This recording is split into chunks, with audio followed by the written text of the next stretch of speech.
My name is Kate Wilder. I've got a master's in criminal psychology. I'm an investigative journalist and hope to make a difference. Hey, we're here with Jessie Buckley to talk about Supermassive's brand new game in the Dark Pictures Anthology, The Devil in Me. So let's start at the beginning. Tell us a bit about the character that you play. I play a character called Kate Wilder, who is a presenter who's part of this documentary team who are doing a show about the serial killer H.H. Holmes. America's first serial killer confessed to 27 murders. The number grew significantly. Nearly 200 lives. I'm a serial killer documentary watcher. Is that your jam too? Yeah, I'll watch a serial killer documentary. Right? It's really relaxing. Like, okay, cool, yeah, I can it's chill kind out. of fascinating why we're all addicted to kind of those stories. We need a plan. Forget his games, traps, all that bullshit. Think about the killers we've covered. There's always a weakness. I'm not playing detective, I just want to survive. Playing detective is how we survive. So what interested you in the role of Kate? Well, to be honest, I've never played a video game in my life, and I had no idea what the hell the world was. Oh, wow. Okay. So that was firstly why I kind of was like, oh yeah, that sounds new and fun. And then I read the script and talked to Alita, who's our director, and it just seemed like a really lovely thing to be part of and something new and fun. And I can't believe how they create this world. And action. You know, usually I just get a script and it's like 70 to 100 pages long, but there's like 300 pages in one script. It's unbelievable. So as you kind of mentioned, the game has multiple branching paths, so your character could end up in any number of situations. What's it like to film a scene, multiple times with different endings? What I've found is like you can only be in whatever strand you're in at that time and figure out the emotion of it at that moment, because then you can offer up something completely different when you go into a different strand. And it's a very immediate experience, which I guess is also what a player will feel when they're doing it as well. So I just kind of try and keep my head in where we are right there at that moment. And if I was trying to think of what was happening in the other strand, it would be a disaster. It must be really hard, yeah, because you kind of have this mapping, I suppose, in your brain of what the outcomes could be, and then just trying to stay in that moment. It's very interesting stuff. So many things can happen to characters in the Dark Pictures anthologies. How do you make sure that Kate is always Kate, no matter what she's kind of faced with? Well, I guess before we started, we did a big read-through with everybody, so it was good to kind of get a handle on who she is in the context of the environment she's in, but also the relationships that are in the world as well.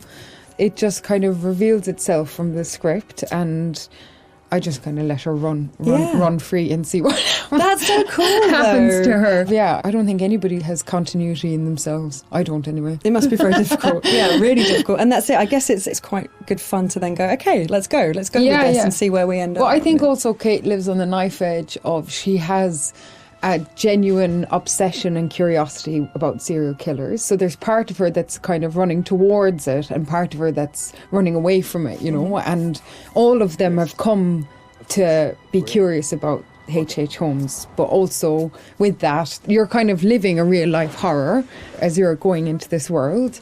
So, come on, Charlie. What do we know about this guy?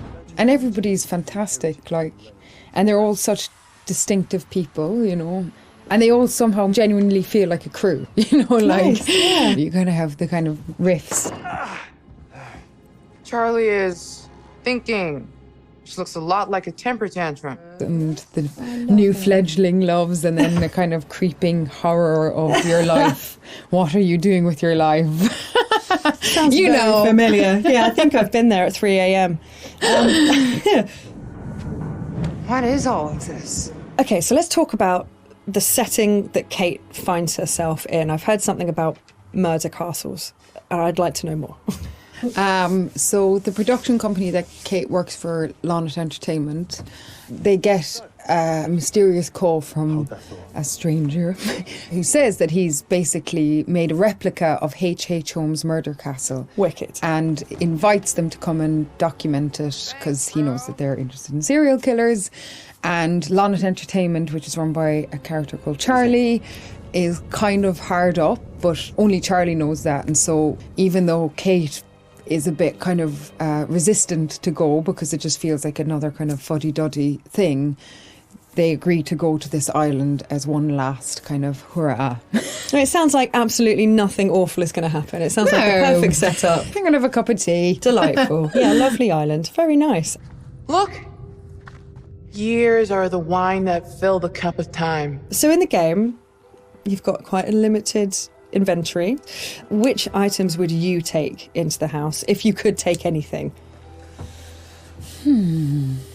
I'd probably take, like, I think, look, all these mad people are just in need of a hug.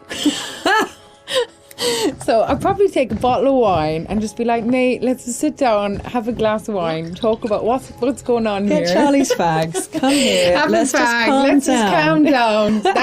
That's my weapon of choice. I'd kill him with kindness. Well, you could at least start with the wine, and if that doesn't work, you've got the bottle. So, I mean, it's perfect. You're done. You're done. And if not, I could just drink it myself and have a lovely time. Some kind of belt with 3 or 4 of them attached. Off you go. It's all going to be fine. And if it's not fine, you're not going to know about it. Yeah. Done. Perfect. Good choice. Think it's okay if we pour some wine?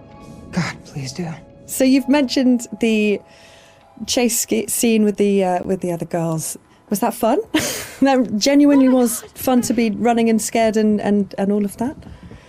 Yeah, it's always fun. I mean, I think everything's kind of fun.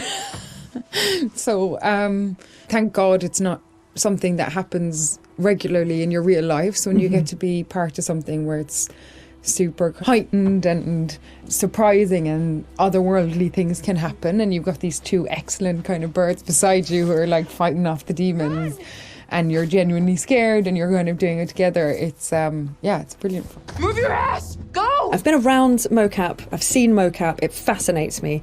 What was that like? And more so, what's it going to be like to see your face in a video game? To wear a mocap is like, I mean, you just feel like you've got a huge nose because you've got this cycling helmet on, but then it has a huge beak at the end where there's a camera. And sometimes when they're putting it on, you can see the other actors already kind of lined up, and it's very close. It's very scary. No! You're gonna kill me! But yeah, I think it'd be super interesting. I don't know, maybe I'll look a bit better. They'll doctor me off or something. Kate's just a better version of me. Yeah, it'll be really interesting. It's going to be very cool. As far as, let's say, traditional acting versus video game acting, what were the differences? Was there a huge kind of difference between the two?